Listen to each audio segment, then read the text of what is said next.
Divide and Conquer: How Gender Wars Destroy Families. Welcome back to the Dissolving the Family Structure series. I'm Adeline Atlas. In our last video, we explored how single motherhood has been socially engineered through legal systems, economic incentives, and institutional control. Today we go deeper, to the root of the fracture. Before the father was removed, before the mother was overburdened, the genders had to be divided. And not just divided, but turned against each other. The oldest trick in the book for gaining control over a population is this: divide and conquer. If you can pit man against woman, you prevent union. If you prevent union, you prevent reproduction, legacy, protection, and polarity. And once those fall away, the system doesn't need to crush the family. It simply fills the void. Let's begin with polarity. Masculine and feminine are not social constructs. They are energetic truths that have existed in every civilization, every spiritual system, and every human relationship since the beginning of time. The masculine brings structure, direction, protection, and forward movement. The feminine brings intuition, nurture, creativity, and emotional flow. Together, they form the complete circuit of human expression. Together, they create balance. Together, they generate life. Physically, emotionally, spiritually. Now ask yourself, what happens when that polarity is flattened? When men are taught that their instincts are dangerous, and women are taught that their nature is weak? You get disconnection, confusion, and collapse. Over the last 50 years, masculinity has been aggressively redefined, not as strength, but as toxicity. Assertiveness is now called aggression. Leadership is labeled control. Protection is viewed as patriarchal. The very qualities that once made a man valuable to his family are now portrayed as threats to society. Boys are told to be softer, quieter, more sensitive, but not in the spiritually mature sense. They are told to suppress their fire, to mistrust their instincts, to silence their drive, and as a result, they grow up hesitant, aimless, disempowered. Many retreat into digital worlds, pornography, escapism, or passive consumption, no longer needed, no longer honored, no longer sure who they're supposed to be. At the same time, women are told to do the opposite: to rise, to compete, to dominate. The cultural ideal is now the hyper-independent boss babe, financially self-sufficient, emotionally detached, and romantically disillusioned. Strength is redefined as rejecting the need for a man. Motherhood is reframed as optional. Femininity is equated with weakness, unless it's cloaked in masculine performance. This is not equality, this is confusion. And confusion breeds dysfunction.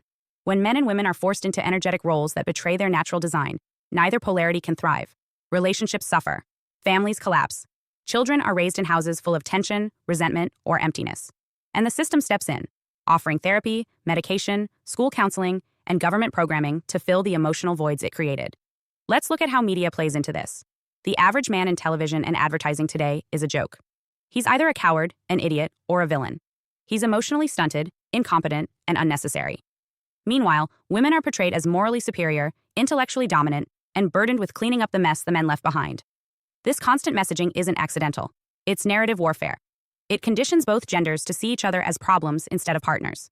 Trust is eroded, respect is lost, and the possibility of long-term union begins to vanish. What's the result? The data is clear. Marriage rates have plummeted. Birth rates are collapsing. More adults are single and childless than at any other time in modern history.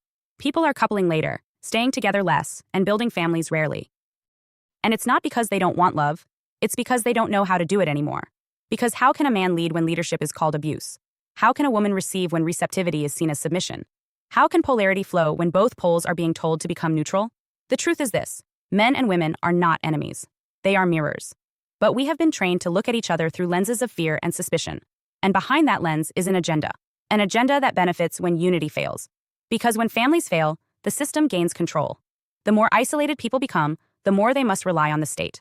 When relationships crumble, consumerism rises. When children grow up in divided homes, they are easier to program. Gender war is not about justice.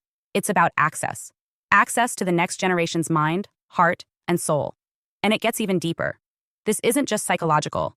This is spiritual warfare. The masculine and feminine are divine archetypes. They exist in every spiritual system for a reason. Their union is sacred. It creates life, protects innocence, and stabilizes society. When that union is broken, when the dance becomes a battle, the spiritual order is inverted. That's why this war is so aggressive. It's not just about personal rights, it's about cosmic structure. And if you can break the structure at the level of relationship, you break it at every level. So what's the answer? We must reject the false idea that sameness equals fairness. Men and women are not the same. They are equal in value, but different by design. And that difference is beautiful. It's magnetic. It's alchemical. It's the spark that creates families, civilizations, and futures. We must stop demonizing polarity and start honoring it. Let men lead with honor and strength, not dominance. Let women nurture with grace and power, not submission. Let each rise in their lane without needing to replace the other. The goal is not hierarchy. The goal is harmony. But harmony requires healing. It requires unlearning the lies and remembering the truth, that we were made for each other, not to compete, but to complement. Because the family can only be rebuilt when the war between its builders comes to an end. This is dissolving the family structure.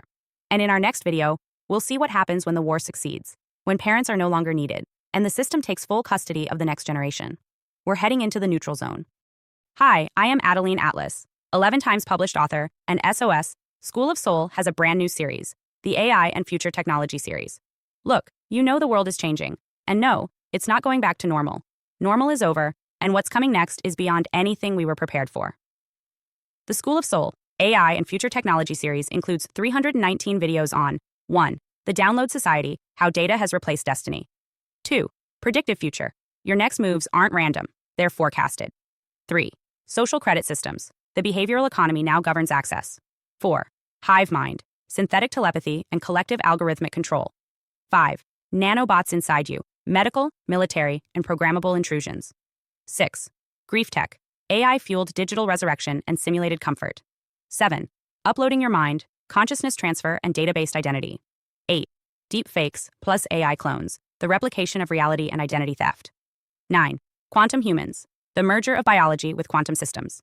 10. Digital afterlife, where your data goes when you die. 11. Resurrection science, reviving life through synthetic methods. 12. Immortal science, the end of death as we know it. 13. Longevity science, gene editing, anti-aging, and bio-upgrades. 14. Designer babies, engineered perfection before birth. 15. Artificial wombs, birth decoupled from the female body. 16. 3D printing, printing organs, limbs, and even humans. 17. The humanoid era, the rise of synthetic beings among us. 18. Legacy humans, the slow phase-out of unmodified analog people. 19. Smart cities, algorithmic environments that watch and decide. 20. Cloud-based societies, citizenship without borders or bodies. 21. Hackable humans, emotion, memory, and behavior under code. 22. Biometric scanning, your body is your password and your prison. 23. Sex tech, intimacy reprogrammed by machines. 24. Extinction of gender, fluidity, deletion, and design of identity. Every topic is fully explored with real-world technologies, patents, case studies, ethical analysis, and future forecasts. These aren't someday discussions. This is already happening. Join the SOS School of Soul Vault to overstand the future before it's implemented on you.